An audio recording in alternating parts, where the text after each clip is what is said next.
Ever feel like some people just have it, like they're magnets for good things?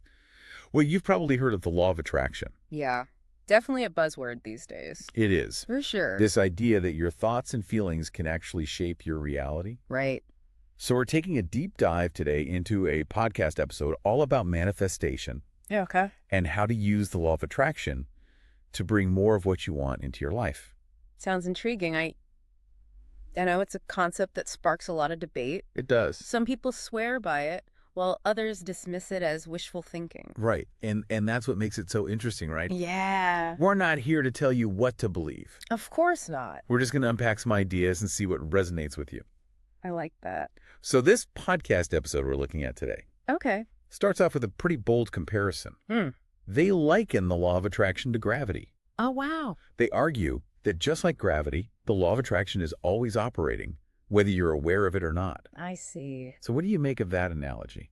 I appreciate the attempt to try to make it feel more tangible, you know? Like gravity's something we can all relate to, Yeah. but I'm not sure the analogy entirely holds up. Okay. Gravity's a measurable force, Okay. you know, predictable, Right. with well-established scientific principles behind it. Exactly. The law of attraction, on the other hand, is dealing with the realm of thoughts and feelings, which are much more difficult to quantify and measure. That's true. It's easy to oversimplify, I think, It is. complex ideas. Yeah. But even if we take the analogy with a grain of salt, Okay. it does raise a thought-provoking question.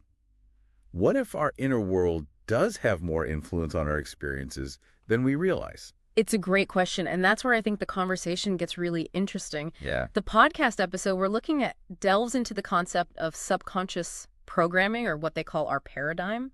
They argue that from a young age, we all develop certain beliefs about ourselves and the world. And these beliefs often operate on a subconscious level, influencing our thoughts, our actions, and ultimately our experiences. So they gave this example about money. Okay. They said, let's say you grew up hearing phrases like, money doesn't grow on trees, or Yeah. we can't afford that, Right. repeated over and over and over again. Yeah, familiar. Those messages, even if they seem kind of innocuous, can become ingrained in your subconscious Uh-huh. and shape your beliefs about money, even if you consciously desire wealth and abundance. Yeah, that makes sense. Right. It's like there's this program running in the background that's Yeah. influencing your financial decisions and attracting certain experiences into your life without you even realizing it. Totally. And they suggest it's not just limited to money, Right. that these subconscious programs can also impact our experiences with love, relationships, career success, even our health. I can see that. Yeah. Okay, so I can see how that could be a really powerful concept. But it also feels a little bit like a slippery slope to me. Oh, how so? Because doesn't this start to veer into blaming the victim territory? Oh, I see. Like if someone's struggling financially, is it really fair to just say it's because they have a poverty mindset?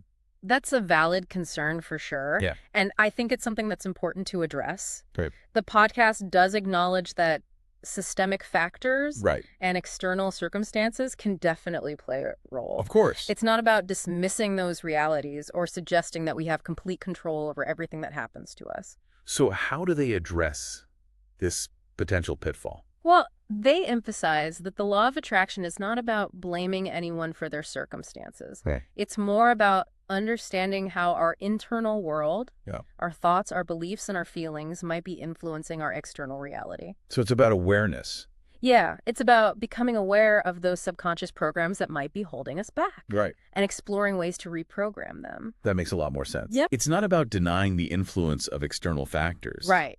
But rather recognizing that we might have more agency than we realize when it comes to shaping our experiences. Exactly. And that's where I think the podcast takes an interesting turn from the typical think positive mantra that we often hear. Okay. They introduce this concept of vibration Interesting. and argue that it's not just about thinking positive thoughts. Okay. It's about embodying a certain energy or frequency that aligns with what you desire.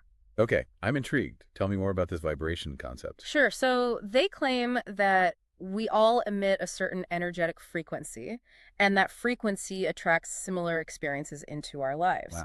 So if you're constantly feeling stressed, anxious, or lacking, you're putting out a low vibration that's likely to attract more of the same. So it's like the old adage, misery loves company, Yeah. but applied to our energetic state. Precisely. But on the flip side, If you can cultivate feelings of joy, gratitude, abundance, and love, you're raising your vibration and becoming a magnet for more positive experiences.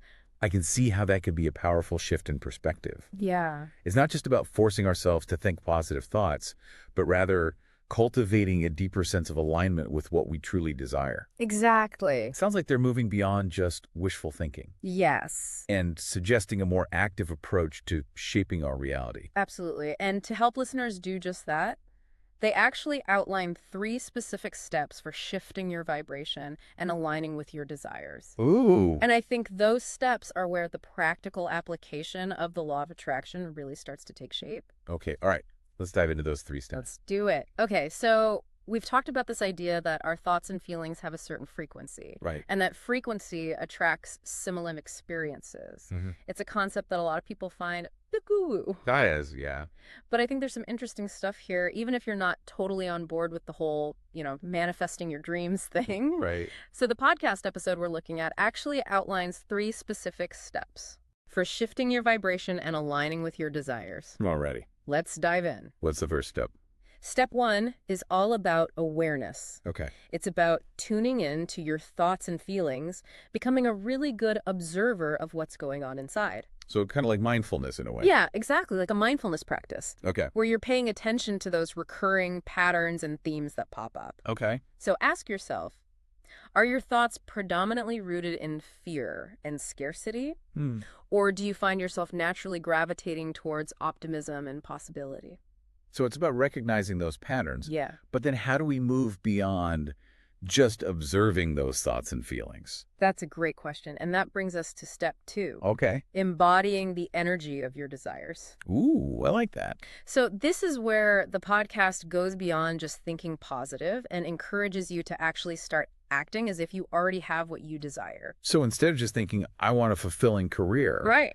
it's about making choices and taking actions that align with that desire. Exactly. Like even if you haven't landed your dream job yet, what are some small steps you can take today to start living as if you already have it? I see what you're saying. So they suggest asking yourself, what would the version of me who already has this feel, think, and do? That's a good question. Right. And they give a really cool example around relationships. Okay. So let's say you long for a loving relationship. Okay. They would say, start acting as if you're already in one.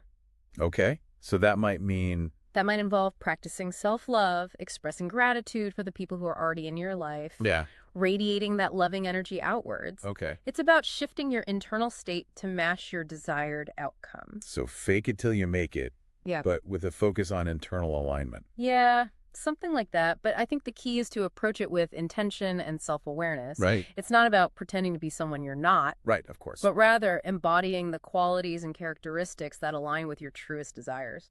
The idea is that by consistently acting as if, you're sending a powerful message to your subconscious mind Right. that you're ready and worthy of receiving what you desire.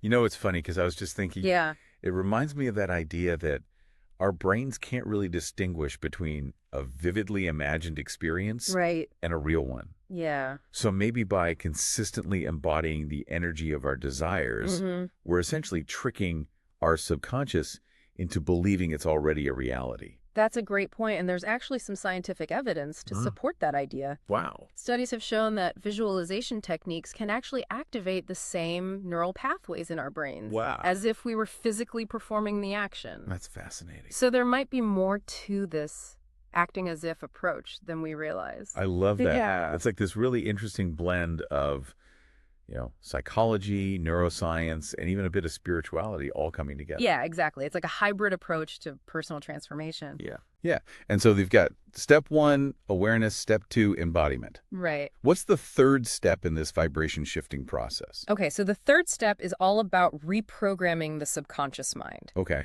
The idea here is that if our subconscious has been programmed with these limiting beliefs that aren't serving us anymore, Right.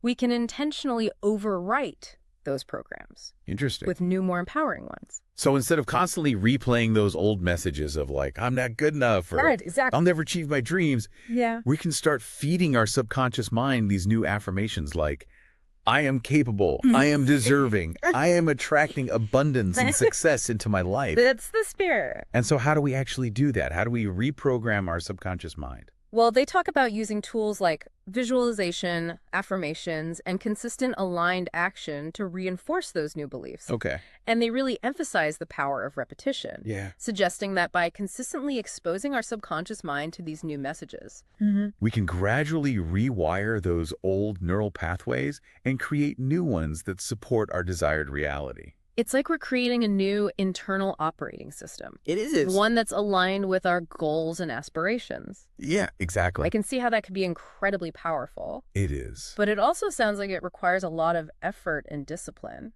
You're absolutely right. It's not a quick fix. Right. It's not a magic bullet. Of course not. They do acknowledge that changing deeply ingrained beliefs can be challenging, Yeah. and it often involves pushing against internal resistance. Resistance. What do they mean by that? So they're basically saying that when you start trying to apply the law of attraction, you might experience some pushback. You might feel uncomfortable, doubtful, even fearful, Okay. but they say it's totally normal.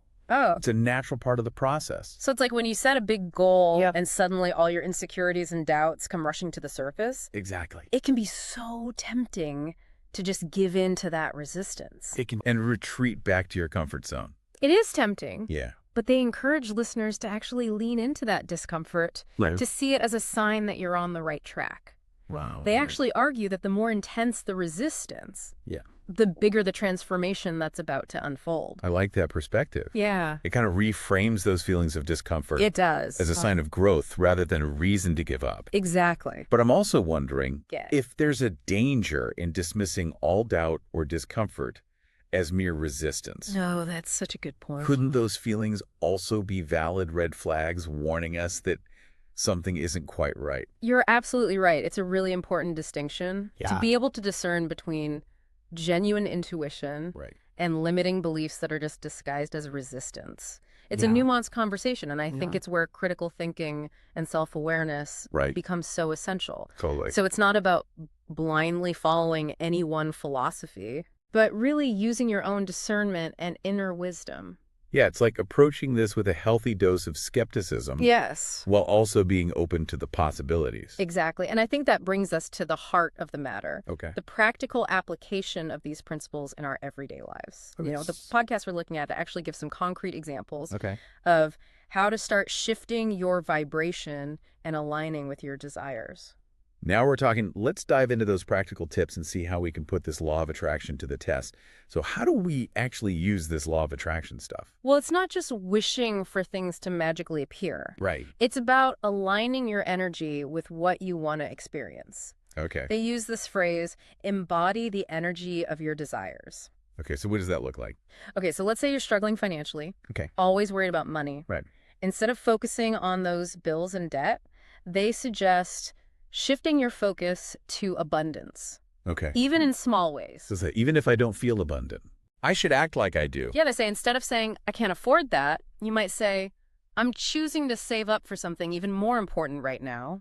Okay, so it's like reframing your thoughts Yes. and language Yeah. to reflect a mindset of abundance, Exactly. even if your current situation doesn't quite match up yet. Exactly. They even suggest like mimicking the behaviors of someone who already has that financial abundance you want. So like, what would a wealthy person do? Yeah, like how would they act? Okay. What kind of choices would they make? Interesting. Not to pretend to be someone you're not, Right. but to just embody that energy. Some people might find that a little far-fetched, though, right? I can see that. Yeah. Isn't that a bit delusional? But maybe it's not about faking it. Okay. Maybe it's more about like practicing a new way of being. Mm. They suggest that when you consistently align your actions and your energy with what you want, you're sending a powerful message Yeah. to your subconscious mind. So it's not just enough to think positive thoughts. Yeah. You have to take action. Yeah, it's about taking those steps. Interesting. Okay. What other examples do they give? They talk about attracting love. Oh, okay. They say instead of focusing on being single, Right. focus on cultivating a sense of love and connection.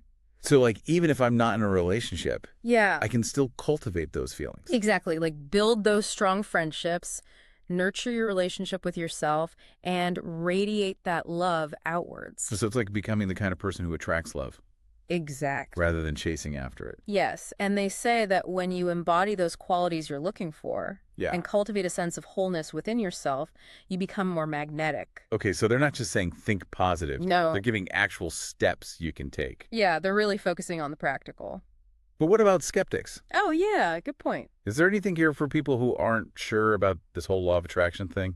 Yeah, I think so. I mean, even if you don't believe you can, manifest your dreams. Right. They make a good point about the power of our beliefs. Yeah, like we all have those limiting beliefs Right. that hold us back sometimes. Exactly. Like if you keep telling yourself, I'm not good enough, or I'm unlucky in love. Right. Those beliefs can become self-fulfilling prophecies. It's like you're setting yourself up for failure, You are. even if you don't realize it. Exactly. So regardless of whether you buy into all of this law of attraction stuff, Yeah. it's still really valuable to become aware of those subconscious beliefs It is. and try to change them if they're not helping. Absolutely. So it sounds like it all comes back to personal responsibility, It does. recognizing the power of our thoughts. Right. And the impact they have on our reality. Yeah, and that's a good place to wrap up.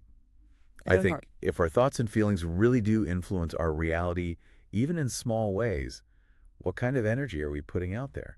Such a good question to think about. It is. Mm-hmm. And even if you're a little skeptical of this whole thing, why not experiment a bit? Yeah. Like, what if by shifting your focus, reframing how you talk about things, taking those aligned actions, you could actually create positive change? It's worth a shot, right? It is. Who knows what might happen?